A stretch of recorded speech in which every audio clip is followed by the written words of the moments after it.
You are listening to Housekeepers Chat by the United States Department of Agriculture from 1927. Disclaimer: this is read from a historic archive document.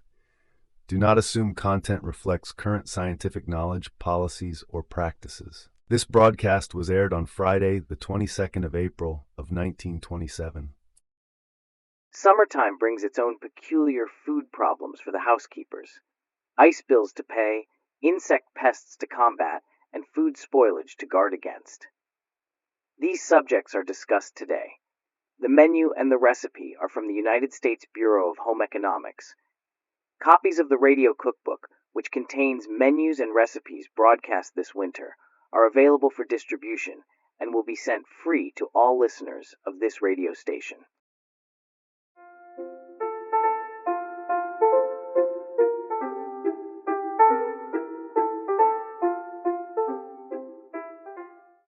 Please tell me, writes a listener from Washington, D.C., whether one can reduce the ice bill by wrapping ice in newspaper or in a cloth. That's a good question. 2 or 3 women have told me that they save ice by wrapping it in heavy paper or heavy cloth. No doubt they do, but that isn't the point. We are trying to save food, not ice. Let's consider the principle of ice refrigeration.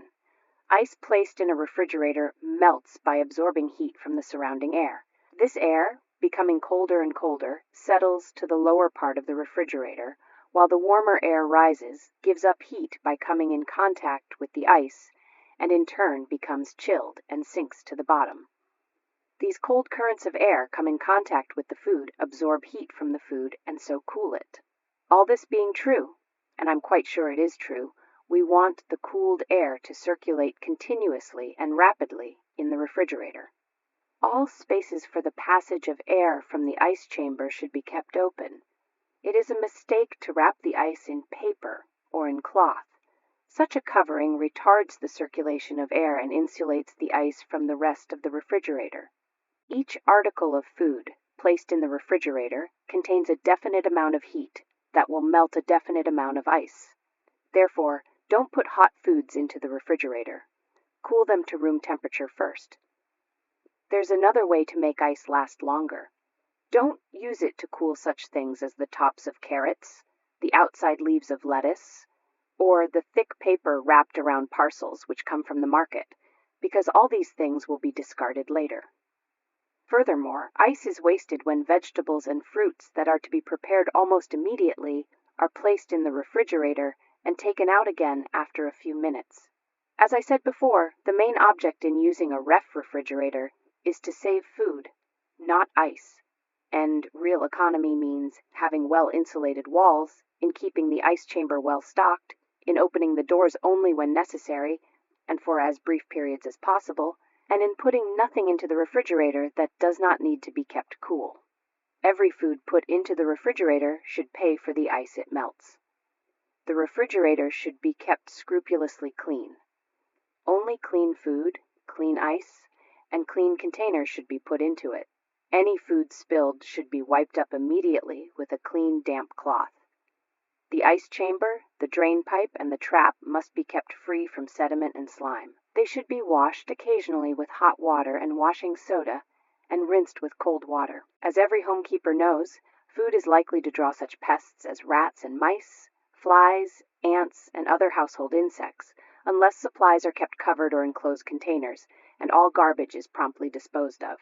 Besides these pests, we must protect our food from bacteria, yeasts, molds, and animal parasites. As I mentioned the other day, the common housefly is one of the worst offenders when it comes to polluting food.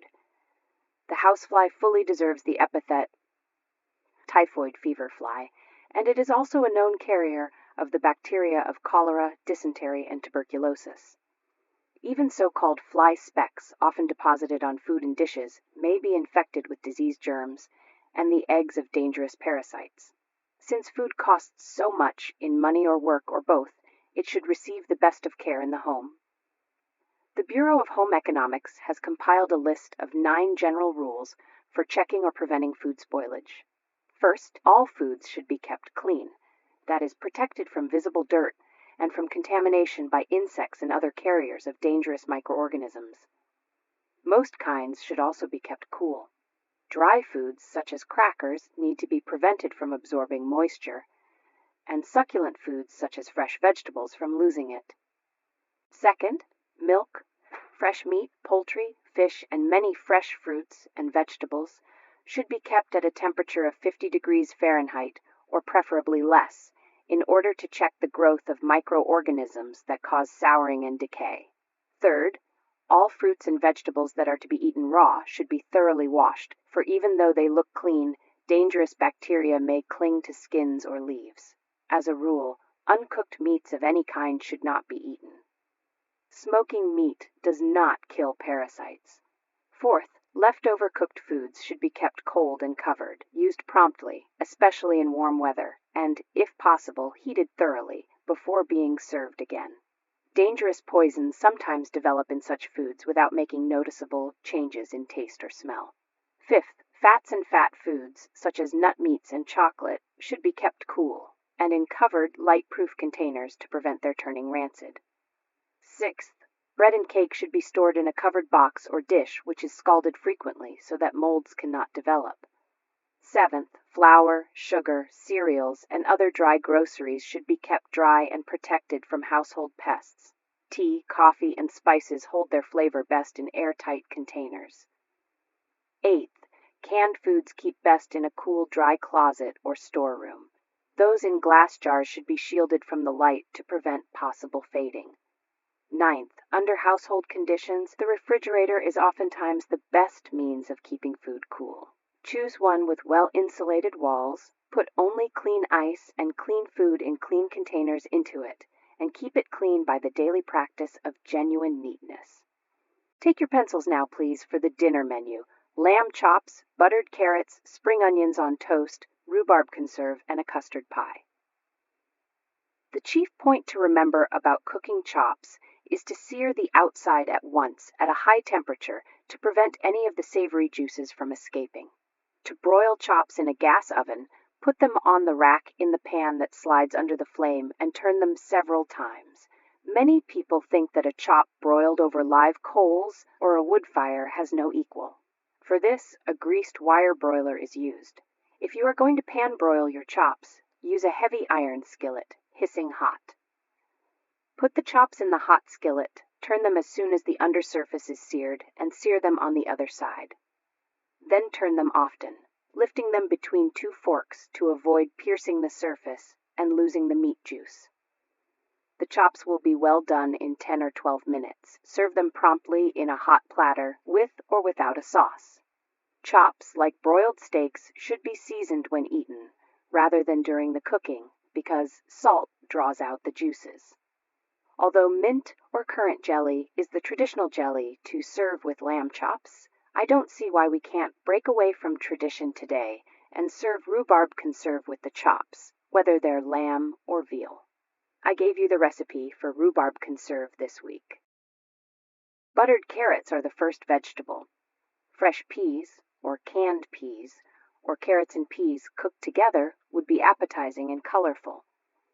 Onions are next. Onions are a sprightly spring vegetable served au naturel, but just to vary the dinner, let's have them cooked today. Cook them whole, and be sure to leave 3 or 4 inches of stalk on them. Cook the onions for 15 or 20 minutes, season with melted butter, and serve them on toast, as you would asparagus. For dessert, a custard pie, made the way a custard pie should be made. 5 ingredients are necessary for this pie. 1½ cups milk, 1/8 teaspoons salt, 3 eggs, 1/4 cup sugar, 1 teaspoon vanilla. 5 ingredients, I'll read them again. 1½ cups milk, 1/8 teaspoons salt, 3 eggs, 1/4 cup sugar, 1 teaspoon vanilla. Put the milk and the sugar in a double boiler and bring to the scalding point. Add the well-beaten eggs, salt, and the flavoring. In the meantime, bake a pie crust in a deep pie pan until the crust is golden brown. Pour the custard into the baked pie crust and place in a moderately hot oven. After a few minutes, reduce the heat and allow the pie to bake at this low temperature until the custard is set in the center of the pie. Custard pie made in this way should have a crisp undercrust. Let's check the menu now. Lamb chops, buttered carrots, spring onions on toast, rhubarb conserve, and custard pie.